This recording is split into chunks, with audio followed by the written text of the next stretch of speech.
అంటే ఇప్పుడు కొంతమంది ఎలా కవర్ చేసుకుంటున్నారంటే, ఇప్పుడు 'హర్ష సాయి.' 'హర్ష సాయి' ఒక ఫేమస్ ఇన్‌ఫ్లుయెన్సర్. తను తెలియనోళ్ళు ఎవరు లేరు. అన్ని లాంగ్వేజెస్‌లో అసలు తను ఒక మోడ్యులేషన్, ఒక వాయిస్‌తో చాలామంది పూర్ పీపుల్‌కి హెల్ప్ చేస్తున్నాడు. ఫైన్ పక్కన పెడితే, తను ఒక బెట్టింగ్ యాప్స్ తను ప్రమోట్ చేస్తూ ఉన్నాడు. ఈ లింక్స్ తీసుకోండి ఇట్లా అని.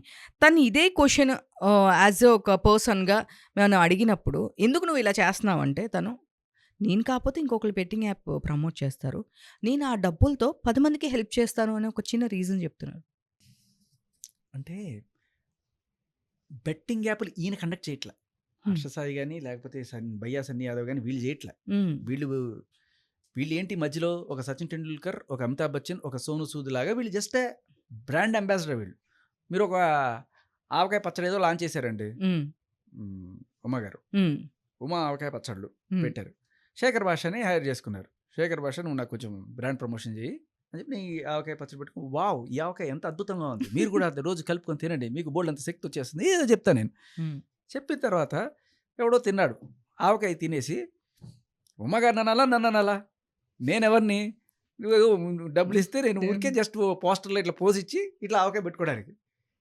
చేసిందెవరు ఆవకాయి? ఉమ. యెస్. కదా! సో, ఇప్పుడు హర్ష సాయి డబ్బులు ఎక్కడి నుంచి ఇస్తాడు? బెట్టింగ్ యాపుల్లో 100 మందికి టికెట్లు అమ్మాము. అందులో ఒకడికి లాటరీ వచ్చింది. మిగతా 99 మందికి పోయింది. ఈ 99 మంది డబ్బులు ఎక్కడికి పోయినాయి? ఆ యాప్ కండక్ట్ చేసిన వాడికి గదా! యెస్.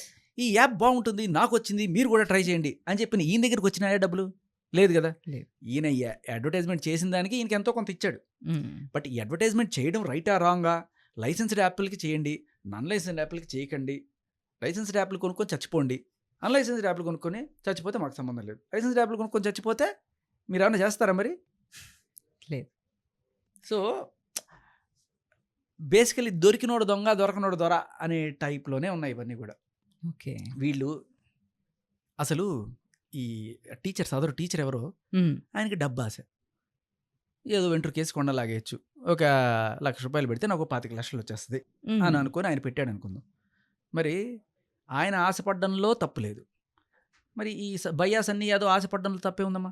ఆయనకు కూడా నేనేదో కాస్త నేను ఒక పోజ్ పెట్టి ఇది బాగుందని చెప్తే నాకు కూడా డబ్బులొస్తున్నాయి. నువ్వు ఆశపడి నువ్వు డబ్బులు ఇవ్వడంలో తప్పులేదు. నువ్వు డబ్బులు పెట్టుకొని, ఈయన కూడా ప్రమోట్ చేసి ఆయనకి డబ్బులొస్తున్నాయి కదా! అవును. నీకొచ్చేదేమన్నా సరైన మార్గంలో వస్తున్నాయా? లేదు. మందిని ముంచొచ్చిన డబ్బులే కదా! ఇవి కూడా. ఓ అవును. 100 మంది అవును. టికెట్లు పెడితే మిగతా 99 మందికి పోయి నీకొక్కడికే ఇస్తున్నారు కదా! మరి వాళ్ళందరి కడుపులు కొట్టే కదా నీకొస్తున్నాయి. అది నీకు తెలిసే నాకు డబ్బులు కావాలి. నేను అన్యాయం అయిపోయాను. హ్మ్. జూదం ఆడడమే తప్పు. యెస్. దాంట్లో మళ్ళీ నన్ను దొంగ ఇంకో దొంగని దొంగ అనంట. ఉల్టా చోర్ కొత్తవాళ్ళకో డాటా అని నువ్వు చేసేదే దొంగతనం. ఇగో వాడు వాడు చేపిచ్చాడు నాతో అనడం అనేది ఇంతే.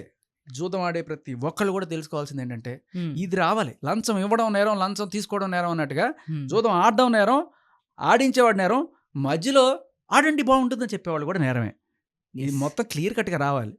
లేదనుకోండి కొంతమంది కక్కుర్తిపడి ఇలా ప్రమోట్ చేసిన వాళ్ళు అసలు వాడు బానే ఉంటాడు అక్కడ. చేసే యాపులు చేసేవాడు, హ్మ్. వాడు మధ్యలో బావుంది ఆడండి అనేవాడు ఈయన లోపలేస్తున్నారు. ఏదైనా సరే జనాల్లో అవగాహన కల్పించడానికి ఇటువంటివి కాదు మనం చేయాల్సింది. సపోజ్ అన్వేష్ ఉన్నాడు. నా యెస్. అన్వేష్. అతను చెప్తున్నాడు. మంచి మాట చెప్తున్నాడు. మా నాన్నగారు ఇట్లాగే చిన్నప్పుడు ఈ కాయ రాజాకాయలో డబ్బులు పెట్టి చాలా నాశనం అయిపోయి ఆల్మోస్ట్ చచ్చిపోయే స్టేజ్‌కెళ్ళి తర్వాత బయటకొచ్చి దయచేసి ఎవరు దీని జోలికి పోకండి యెస్. అని చెప్పి అతను చేస్తున్నాడు. That's a good thing. ఈయన ఎలా అయితే ఇదిగో బెట్టింగ్ యాప్ ఆడండి మీకు కార్ వస్తది, బైక్ వస్తది అన్నాడో, ఇదిగో బెట్టింగ్ యాప్ ఆడకండి. మా నాన్న ఇట్లా అయిపోయింది. మీరు కూడా అట్లా అయిపోకండి. 2 రకాల వాళ్ళు ఉంటారు. కానీ ఎక్కువ మంది ఎటువంటి వాళ్ళు ఉంటారు? ఒకడికే వస్తది. 99 మందికి పోద్ది. 99 మంది పోగొట్టుకుంటున్నప్పుడు ఇటువంటి ప్రమోషన్స్ చేసే వాళ్ళని మనం ఎంకరేజ్ చేయాలి. నా అన్వేష్ అయినా సరే, హ్మ్. హ్మ్. ఇంకొకళ్ళు ఎవరైనా సరే యెస్. రైట్. మనం చెప్పాలి. జనాల్ని ఎడ్యుకేట్ చేయాలి. అతను ఎడ్యుకేట్ చేస్తున్నాడు. కానీ జనాలకి నచ్చదు. ఏం కావాలి జనాలకి? ఇన్‌స్టంట్ మనీ కావాలి. యెస్. డబ్బులు రావంటే అబ్బా! అన్నీ ఇట్లాగే చెప్తాడు వీడు. ఇగో వీడు కరెక్ట్‌గా చెప్తున్నాడు. వీడు చెప్తే డబ్బులొస్తాయి. ఇలా చెప్పేవాళ్ళు ఉన్నారు. ఇలాగ చెప్పేవాళ్ళు ఉన్నారు. నీకేం హ్మ్. కావాలి? హ్మ్. ఆశ. మనిషికి ఆశ. యెస్. అంతే. మంచి చెప్తే ఎక్కదు. అంతే. చెడు చెప్తేనే ఎక్కుతది. విషం పనిచేసినంత తొందరగా మందు పనిచేయదు కదమ్మా! యెస్. అంటే ఇప్పుడు ఈ మధ్య పాజిటివ్ కన్నా కూడా నెగెటివ్ తొందరగా హ్మ్. ఇదవుతుంది. అందుకనే అంతే. మేబీ ఇది కూడా వన్ ఆఫ్ ది రీజన్ అయ్యుండొచ్చు. అంతే. అన్నిటికంటే ఆశ అది దురాశ. హ్మ్. హ్మ్. ఇప్పుడు మామూలుగా కష్టపడి సంపాదిస్తే నువ్వెంత సంపాదిస్తావు?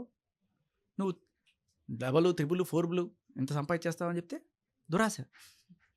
సో, ఇంకొకటి చూస్తే గనుక రీసెంట్ డేస్‌లో మీరన్నారు, అమ్మాయి, అబ్బాయి బాగున్న రోజులు బానే ఉంటున్నారు. అంతా ఓకే. ఫైన్. ఎప్పుడైతే వాళ్ళకొక ఇదొచ్చిందో, ఇష్యూ వచ్చిందో వెళ్ళిపోయి అమ్మాయి కేసులు పెట్టేస్తుంది, జైల్‌లో ఉంటున్నారు అని. రీసెంట్‌గా 'జానీ మాస్టర్.' అవును. సో, మీరు చాలా మాట్లాడారు నాకు తెలుసు. బట్ మీరు ఏదైనా ఒకటి తీసుకున్నారంటే డెఫినిట్‌గా ఆ సైడు డెఫినిట్‌గా న్యాయం ఉంటేనే దానికి సపోర్ట్ చేస్తారు. ప్రతీది మీరు అసలకేంటి విషయం ఏంటనేది మీరు చాలా బాగా దాన్ని సెర్చ్ చేస్తారు. నాకు ఆ విషయం తెలుసు. సో, ఈ విషయంలో ఇప్పటి వరకు 'జానీ మాస్టర్' ఎక్కడ మాట్లాడలా. అవును. సో, ఆయన సపోర్ట్ చేసేవాళ్ళున్నారు. అండ్ కోర్ట్ పరిధిలో ఉంది. మేము మాట్లాడకూడదు అని చెప్పి మాట్లాడకూడదు. చెప్పారు. హ్మ్. సో, ఉన్నన్ని డేస్ ఆ అమ్మాయి రీసెంట్‌గా వచ్చి చాలా ఇంటర్వ్యూస్ ఇస్తుంది. ఆ అమ్మాయి లేదు, నాకప్పుడు ధైర్యం లేదు. చాలా నాకప్పుడు కాదు. ధైర్యం ఒకే ఉంది. ఒక ఇంటర్వ్యూ ఇచ్చిందనుకుంటా. హ్మ్. ఒకే హ్మ్. ఒక ఇంటర్వ్యూ ఇచ్చింది. యెస్. సో, ఆ తర్వాత మళ్ళీ ఇవ్వలేదు. లేదు. ఒక హ్మ్. ఇంటర్వ్యూ ఇచ్చింది. ఆ హ్మ్. తర్వాత మీరు కౌంటర్స్ అవును. అనేది స్టార్ట్ అవును. చేశారు. అండ్ మీ మీద కూడా ఏదో కేసులవి పెట్టారు అని చెప్పేసి విన్నాము. అది హ్మ్. ఎక్స్‌ప్లనేషన్ మీరిస్తేనే బావుంటది. హ్మ్.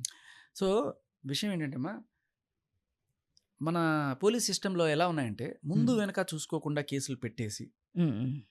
ఆ తర్వాత వాళ్ళ చావు వాళ్ళు చస్తారు. మీకు హ్మ్. 100 కేసుల్లో 97 కేసులు ఇటువంటి రేప్ కేసులు వీగిపోతున్నాయి. హ్మ్. 3 కేసులో, 2 కేసులో ఇదవుతున్నాయి. అంటే 97 కేసులు తప్పు కేసులే కదా! అవును. ముందు వెనక చూసుకోకుండా పెట్టే ఈ కేసుల వల్ల ఈ 97 మంది కొంతమంది రిమాండ్‌లో మగ్గుతున్నారు. కొంతమంది ఎఫ్ఐఆర్‌ల నుంచి బెయిల్ వచ్చేదాకా నానా రకాల చావు చస్తున్నారు. వీళ్ళకి ఇదంతా దీనికి తోడు మీడియాలో వీళ్ళకి జరిగే సన్మానం. యెస్. సరే ఈ లీగల్ సిస్టమ్ గురించి నేను పోను. ఎప్పుడైతే ఒక మనిషి నార్మల్ మనిషి అనుకోండి. సపోజ్ ఆయన ఎక్కడ వెళ్తున్నాడు. ఆయన మీద ఇట్లాగే ఒక అమ్మాయి ఎళ్లి రేప్ కేస్ పెట్టిందనుకో. దాని గురించి ఎవడు పెద్ద పట్టించుకోడు. అక్కడ ఏదో ఎల్లాయికో, పొల్లాయికో ఇట్లా జరిగిందట అని చెప్పి ఎక్కడో చిన్న న్యూస్ వస్తది. దాని గురించి పెద్ద ఉండదు. ఆయనకి జరిగే టార్చర్ అంతా పోలీస్ స్టేషన్‌లోను, లేకపోతే కోర్టుల్లోను, ఆ మధ్యలో లేకపోతే రిమాండ్ ఉంటే దాంట్లోను అంతే. కానీ అదే ఒక సెలబ్రిటీకి జరిగితే వాడిని లాగి రాసి రోడ్డున పడేసి, వాడిని పీల్చి పిప్పి చేసి, వాడిని నానా రకాలుగా టార్చర్ చేస్తారు. పరువు తీస్తారు. ఇప్పుడు జానీ మాస్టర్‌కి ఆవిడకి ఉన్న సంబంధం ఇండస్ట్రీలో తెలియని వాళ్ళు లేరు. హ్మ్. ఆఖరికి వాళ్ళ ఆవిడకి కూడా తెలిసినా సరే, అంటే కళ్ళ ముందే కాపురం కూలిపోతుంది అని తెలిసినా ఏదో తిట్టడం తప్ప ఎళ్లి కేసులు పెట్టుకొని సొంత కాపురం కూల్చుకోవాలని ఏ ఆడది అనుకోదు. హ్మ్. హ్మ్. కానీ నిజానికి అన్యాయం జరిగింది ఈవిడకి గదా! వీళ్ళిద్దరూ కలిసి ఎఫ్ఐఆర్‌లో ఉంటే హ్మ్. ఈవిడ ఇద్దరు పిల్లల తల్లి ఏమైపోవాలి? యెస్. అసలు ఈవిడకి కదా న్యాయం జరగాల్సింది. ఈవిడ కదా కేస్ పెట్టాల్సింది. ఈవిడెళ్ళింది ఏదో అరిచిందో, ఏదో తిట్టిందో, మరి ఏ ఆడదైనా సరే కొంప కూలుస్తుందంటే ఊరుకుంటదా? ఇది పక్కన పెడితే, అసలు ఈయన మీద పెట్టిన కేసులేంటి? పోక్సో. యెస్. అదే అసలగా ఫోక్సో అనేది మాట వింటే రీసెంట్ డేస్‌లో భయమేస్తుంది. ఎవరు చూసినా సరే ఫోక్సో అనేది ఒకటి పెట్టేస్తున్నారు. ఏంటి అసలు దాని గురించి అన్ని డేస్ బయటికి రాలేకపోయారు. అంటే ఇంకొకటి రీజన్ ఇంకో క్వెషన్ కూడా అడగాలనుకున్నాను శేఖర్ గారు. ఏంటి అంటే కేసెస్ ఇప్పుడు మనది 'జానీ మాస్టర్‌ది' చూసినా, 'రాజ్ తరుణ్' చూసినా కానీ ఏదైనా నార్సింగ్ పోలీస్ స్టేషన్‌లోని 2 కేసులు నమోదయినాయి. సో ఎందుకు 3 సెలబ్ హర్ష సాయిది గూడా. ఓహ్! 'హర్ష సాయి' సారీ. హ్మ్. 'హర్ష సాయి'ది కూడా నార్సింగ్‌లోనే. సో ఎందుకు సెలబ్రిటీకి సంబంధించిన కేసులు మొత్తం వెళ్లి నార్సింగ్ పోలీస్ స్టేషన్స్‌లోనే దీన్ని కేసులు అలా, పెడుతున్నారు అనేది నాకున్న ఒక పెద్ద డౌట్. అలా ఏం లేదమ్మా. అది జ్యూరిస్డిక్షన్‌లోకొచ్చింది. ఓకే. వాళ్ళు జనరల్‌గా కాస్త పాష్ ఏరియా గదా! సెలబ్రిటీలందరూ గూడా అక్కడే ఉంటున్నట్టున్నారు. హ్మ్. ఒకటి కేస్ ఎక్కడ పెడతారంటే, ఇప్పుడు విక్టిమ్ ఎవరైతే ఉన్నారో, ఆ హ్మ్. అమ్మాయి ఉన్న ఏరియాలో పెట్టొచ్చు. హ్మ్. లేదు అఫెన్స్ జరిగింది అనుకునే ఏరియాలో పెట్టొచ్చు. ఈ 2 చోట్ల ఎక్కడైనా పెట్టొచ్చు. ఓకే.